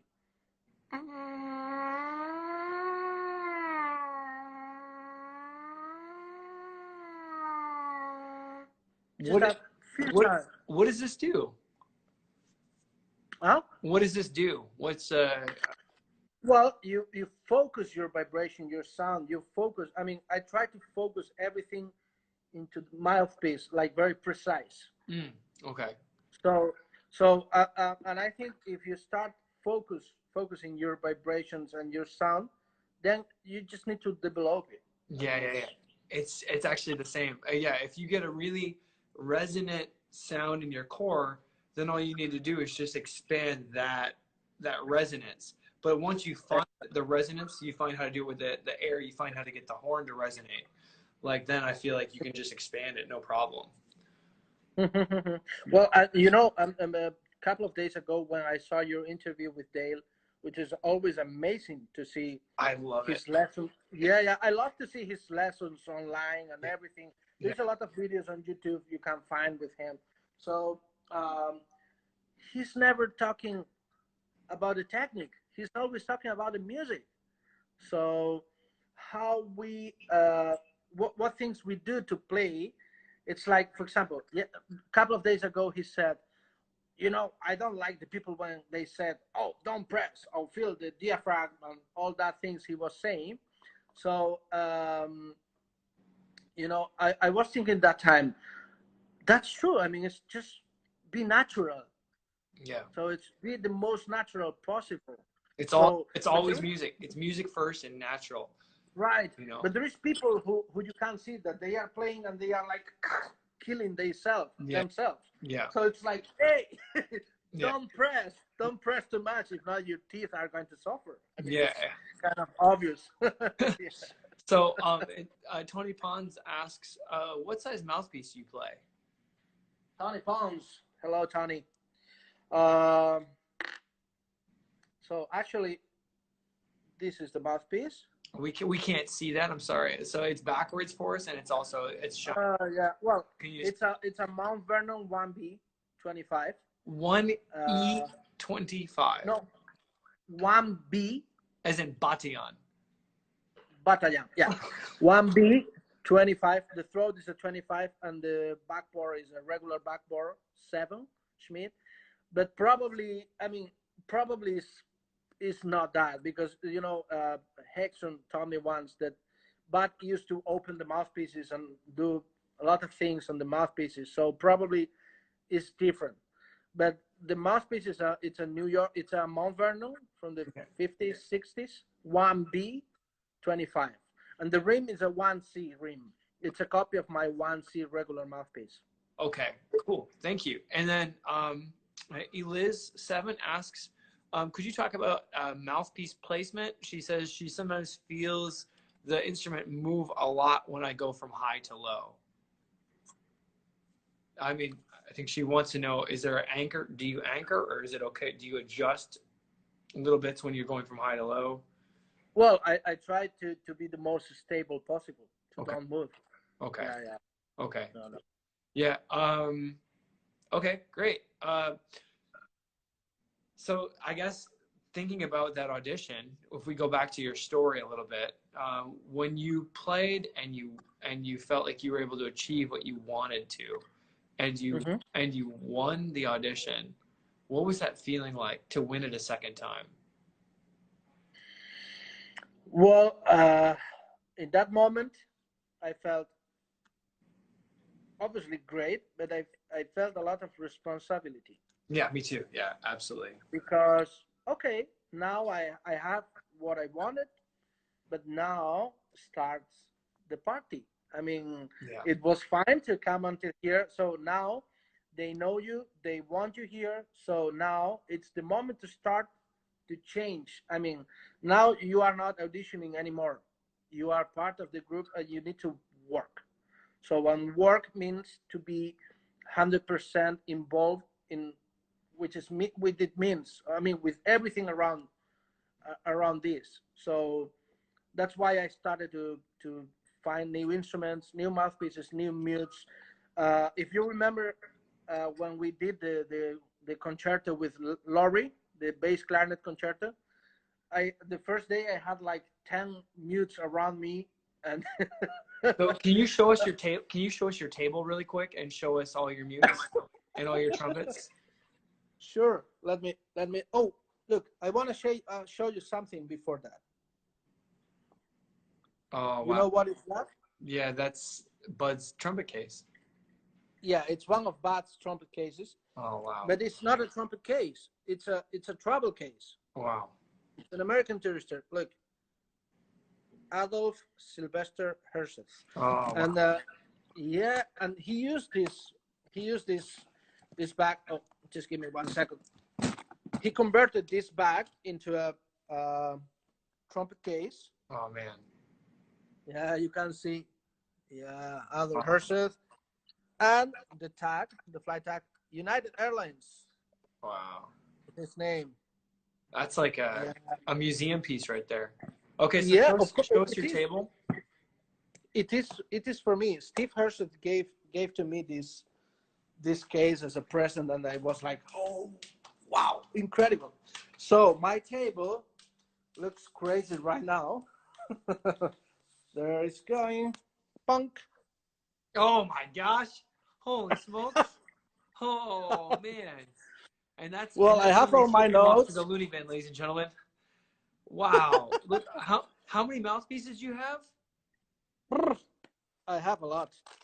Look, you can see here they are more. These are all Bud Herseth mouthpieces. Okay. Hey, can you change to the Wi-Fi, bud? Your connection's a little bit sketchy. Oh, wait. Can you switch to Is Wi-Fi? it better now? Is it better now? I think it will be. Yeah, exactly. Man, and how many trumpets do you own? So there is a lot of trumpets around here. Well, I don't know, 14, 15 maybe. Wow, 14 or 15 trumpets, and then and mouthpieces. You probably own like close to 100. And a lot of mutes. Well, there is a lot of underparts and 70 mouthpieces, or yeah. Okay, and then how many mutes do you have? Well, I have a bunch of mutes too, and very special mutes. Look, I just want to show you one of them. What's your favorite? This mute, it's a Vincent de la Ossa, the very old, from the 70s, I think. Vincent de la Ossa is from Philadelphia. He was a instrument repairman in Philadelphia. Yeah. So Haxton shared that mute with me for play the piano concerto, the Rebel, Yeah. because it sounds great with this D trumpet, with this, with Wow. the Shilky D trumpet. It Yeah. sounds great. I mean, it's Wow. it's just the perfect sound. Wow. This is a very rare flugelhorn. It's a Mount Vernon flugelhorn. Holy smokes. Wow. That's beautiful. Yeah, yeah. And this is this Really? horn here is a New York. It's a New York D trumpet. That's another Mount Vernon. Wow. That's a Monkey in A. That's a New York B flat from the 51. And the Shilkey's Yamaha cornet in C. And this is my Weimann in C. And then, Wow. well, practice mutes, strides, a lot of things here around. All my purpose. So Wow. you know what I was doing this last days? I was measuring all the caps, all these caps, the bottom caps, Yeah. with this scale, Yep. just to know exactly the weight of the caps, because that makes a difference on the that makes a difference.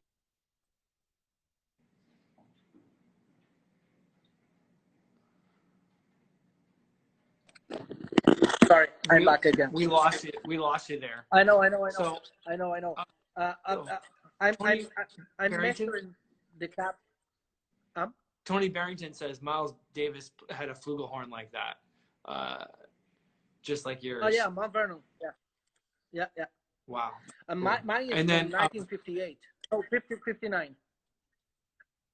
Brass Insta asks, ask him about the Weimar. Ha ha ha. The Weimann. About Weimar. Well, I was trying different horns to buy a regular C rotary for me. So the fact that Weimar has different models, different options with different bells, different materials, and one thing I like especially from Weimar is the you can change the lead pipes. Oh wow. So yeah, so with the same horn, you can have different tones.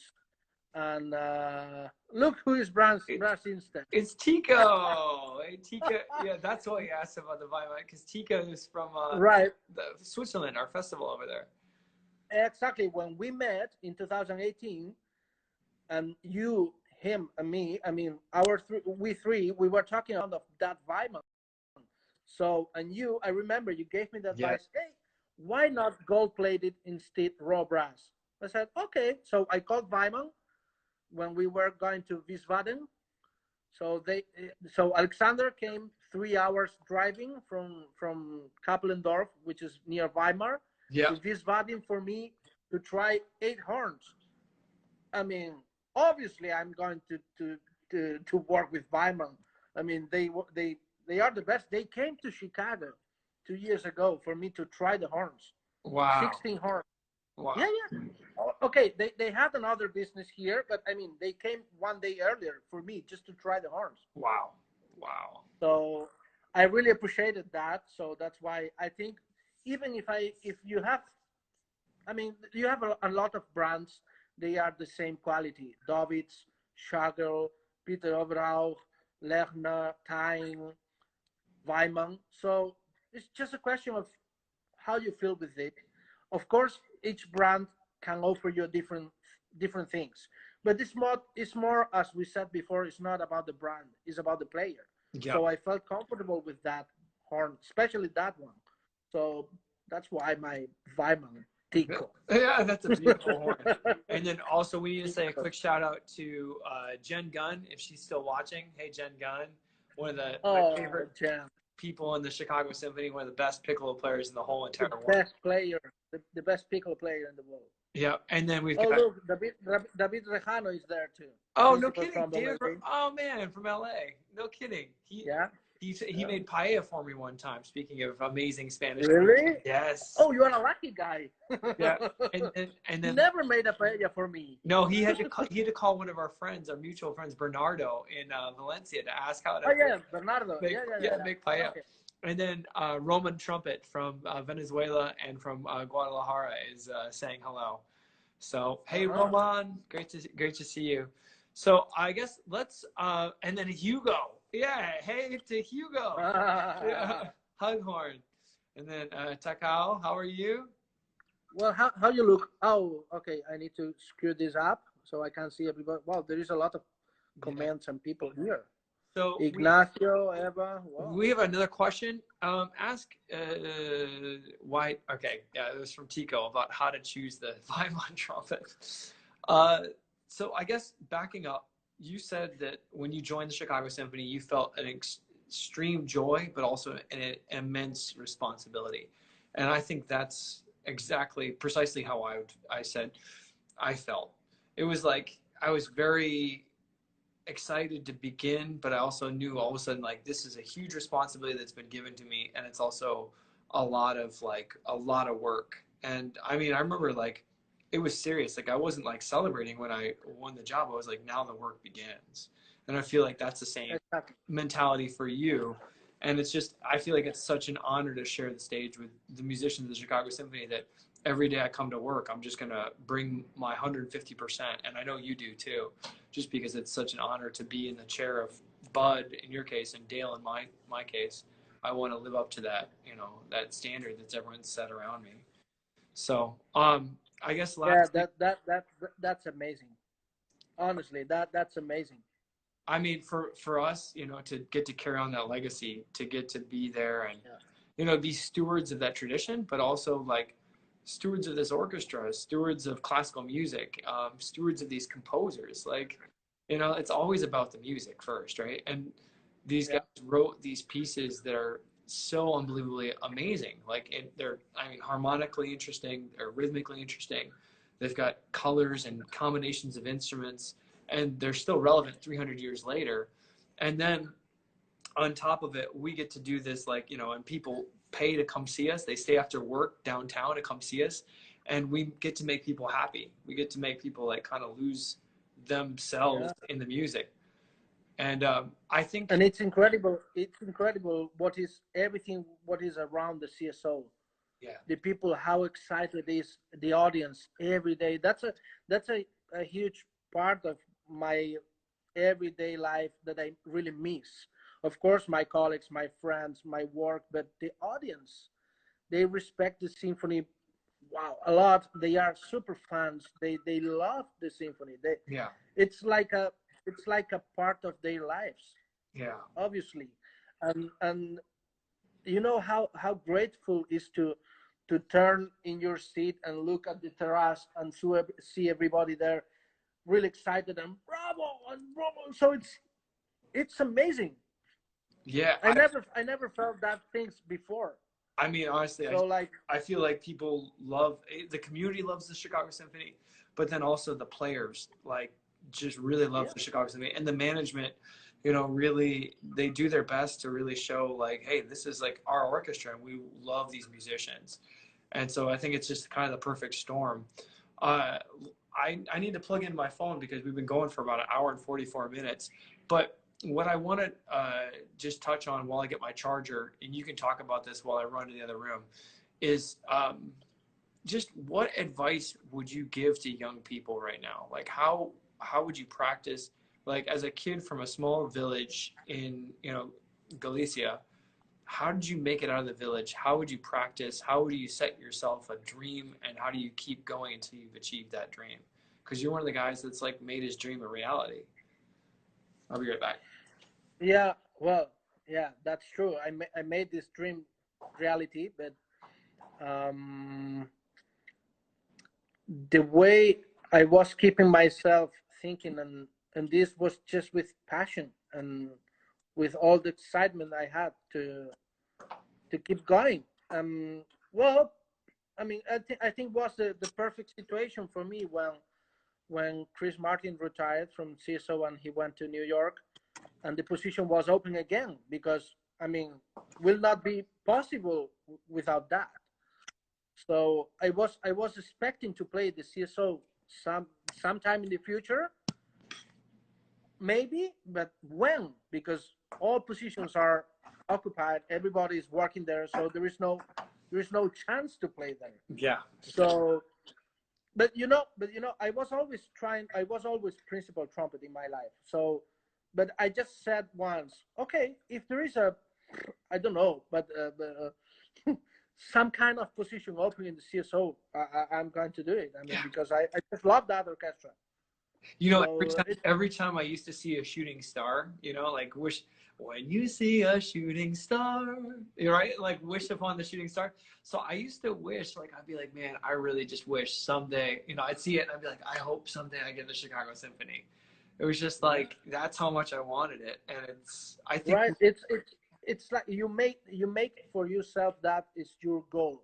So and you just keep dreaming in that.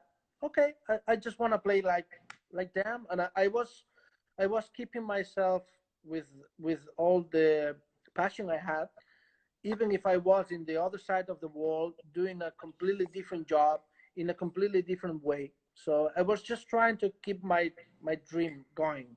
yeah. I don't What know where, but just going because that was my goal. so I think a lot of times I well so it seems like everything's put on hold with coronavirus, right? It seems like, you know, we're not playing concerts. I can't think of any other orchestra that's playing concerts. You know, kids aren't able to play in ensembles, and you know, maybe they're not getting access to lessons, or and it's hard. Like you got to like you know pick up your horn and be like, oh, I got to practice today and keep myself in shape, and like I don't have a concert to be in shape for. Why am I practicing? And I just want to remind kids that, hey, just because our concerts are temporarily canceled doesn't mean A, they're not going to come back.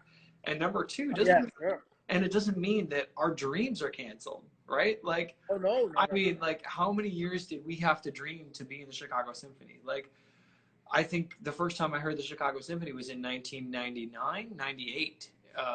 Yeah, 1999. And I remember probably about the same for you, maybe. And Well, for me, it was 2001. 2001. yeah. So, I mean, for us, we've been dreaming this dream ever since we heard it. And just keep, as long as you keep that goal in mind, someday, I just hope to be in an orchestra like Chicago Symphony. And like, I'm going to keep practicing because, you know, who knows? Like, you didn't know when that audition was going to happen. I didn't know when, you know, if there'd ever be an opening in the Chicago Symphony horn section. But it's just, you know, we keep practicing because, But even if you will be able to win the audition, I mean, it's not just yeah. when it's going to be open. So you need to pass a process to be there playing. Yeah, and I felt like So the reason I did 40 auditions was because that's what I needed to do to learn how to audition. So when I got to the Chicago Symphony audition, I had that experience, and you know, honestly, everything in my life is kind of led up, and I think for you too, is led up to like this is now I'm ready for this opportunity. yeah, I think the same. I think it was for me was the right moment, the right decision, and I did the right preparation, and I had the right dream in my mind. So it was a mix of some things because uh, when I did an audition before, I remember I did probably 10, 12, 15 auditions more in my life. Not that much, maybe less than 15.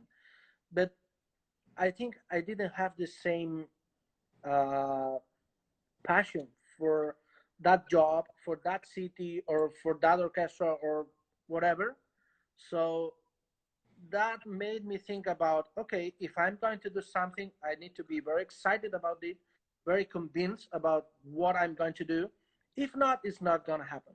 Yeah. So this was for me like the perfect mix because I already wanted to be here. I already wanted to be part of this. I already wanted to keep going with my dream. So it was like the perfect mix. Well, So the I remember the third time I auditioned for the Chicago Symphony. uh, it was like I wanted it too bad, right? I wanted it too much, and I remember like I bombed, you know, the finals. Like I was just like, you know, so emotional about wanting that, right? And so by the fourth audition, I just had to say like, hey, like I'm gonna do my best, but if it doesn't work out, it's not gonna break my life, right? Like I've got a great life. I love showing up to work in the Dallas Symphony. I love living in Dallas. I love my life. But if I do get Chicago Symphony, it's, one of those things that I'm really also going to love. And obviously, it's a dream of mine to be here, and I know it's a dream of yours. What advice could you give to students right now? What stuff should they be practicing? Well, I think the most important thing is to practice every day. I used to keep myself every day. I mean, still, if we don't need to really be in a good shape or to stay in the best shape possible. So it's funny. You are going to laugh a little bit, but I used to do my own concerts for myself. So, and this is something that I did when I was a kid. I just put a recording of the CSO and I played with the score. No kidding. So yeah, a couple of weeks ago I was doing the Mahler Six for myself when we should be doing the Mahler Six with Ja. Yeah, we were Not supposed just to do me or you, we but were supposed to do Mahler Six with Jaap van Zweden 2 weeks ago. It's like one of the and concerts not I'm really sad I didn't get to play. but not just for me or for you. I mean, everybody was looking for that, and Yeah. a lot of people, a lot of audience was looking for that. Yeah. So I made my own Mahler Six concert here at home So with the you mute. so you can play along with the recording at home, and you can Yeah, look at the score, and you can make your own concert in your house without an audience. for myself. Well, here's one of the things that I'm really looking forward to, that I'm excited about practicing for, is not this coming Sunday, but maybe a week or two from Sunday, I'm going to do a recital on YouTube. I'm just going to I'm going to turn on, YouTube and talk to the audience as if it was, they were in person. And I'm going to give, program notes about the history. I'm going to tell about why I chose the pieces and why I do recitals.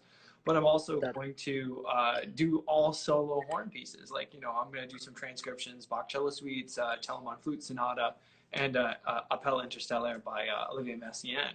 And That's great. This I just discovered new music from a Brazilian composer. Gilson Santos is the name, and he sent me an email with a lot of his works, and I'm practicing new solo pieces. I'm discovering new solo concertos. I mean, that part of playing with the recording along with the recording is fine. It's funny. Yeah. But basically my practice every day, it's my technique, my long tones, my flexibility.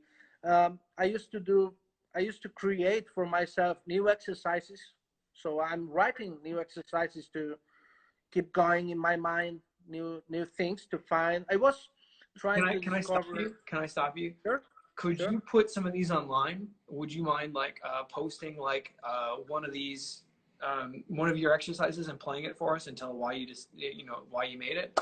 Because I think that would be really interesting to learn how you make exercises and what you're thinking, why you've chosen those things to work on, and then also demonstrating those. And eventually, hopefully, that's one thing I wanted to tell you. I'm working together with John Hagstrom to do a video series. We are going to start recording soon about what we do before our playing in the orchestra, what we do during our normal week, and how we do our work. So we are going to do this in a few weeks. Wow. And how you prepare. Well, also, I mean, I think those exercises will be a good addition to that. And then hopefully someday down the road, you'll come out with a book, of those exercises. Yeah, well, who knows? And then also, you're an avid composer and arranger. Is that something that you Well, do? I did it just for fun. Many years ago, in between all this frustration of playing and okay, I was working in a very small orchestra, so I didn't have to do a lot of things. I was trying to do other things at the same time as my playing. So I started to arrange and to compose some things for myself, just privately. And then I saw that I made a great arrangement of Granada. So everybody loves that arrangement for wind band and brass ensemble. So but I was trying to just to make myself creating music. So just to discover how it is. And I'm not a good composer. Of course, it's not my role. It's not what I do.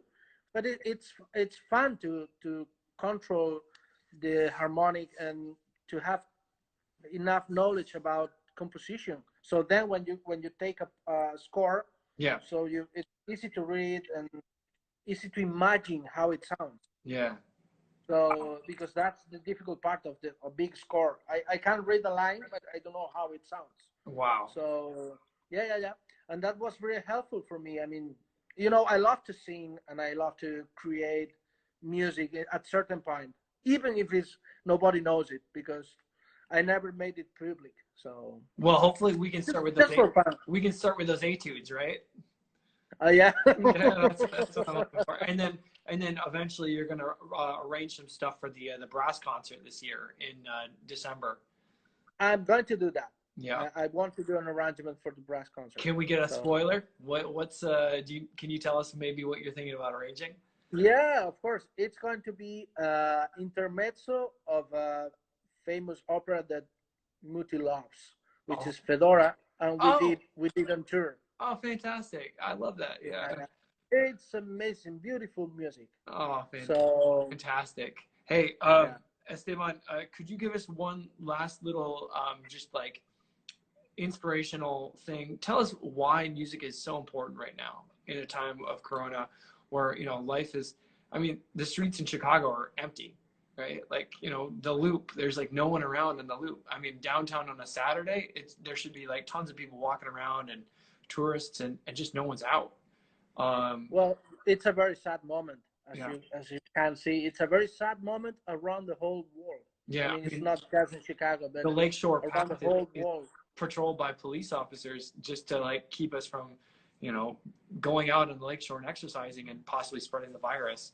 And Yeah, I have to say, like, yeah, it's one of those things where we're really feeling it. I think we're fifth in the country for how bad coronavirus is.